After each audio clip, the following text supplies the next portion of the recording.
ప్రభుత్వం ప్రవేశపెట్టిన బడ్జెట్ అంకెల గారడీ తప్పితే అమలులో శూన్యమన్నారు తిరుపతి ఎంపీ గురుమూర్తి. బాబు షూరిటీ భవిష్యత్తుకు లేదు గ్యారంటీ అని విమర్శించారు. హామీలకు బడ్జెట్ లెక్కలకు పొంతన లేదని ఆరోపించారు. ఇక లబ్ధిదారుల సంఖ్యలో పెద్ద కోత పడేలా ఉందన్నారు ఎంపీ గురుమూర్తి.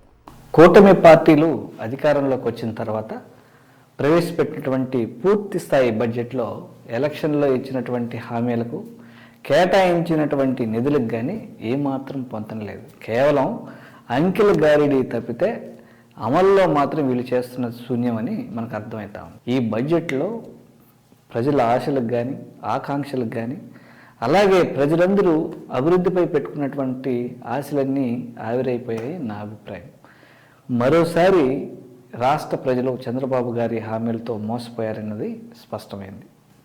ఈ నిధుల కేటాయింపు చూస్తూ ఉంటే బాబు షూరిటీ భవిష్యత్తుకు గ్యారంటీ లేదు అనిపిస్తుంది.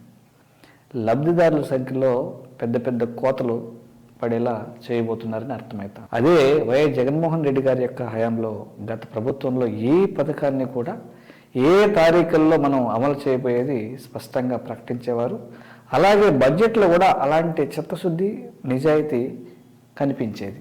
కానీ ఈరోజు కూటమి ప్రభుత్వం పెట్టినటువంటి బడ్జెట్లో ఏమాత్రం చిత్తశుద్ధి లేదు.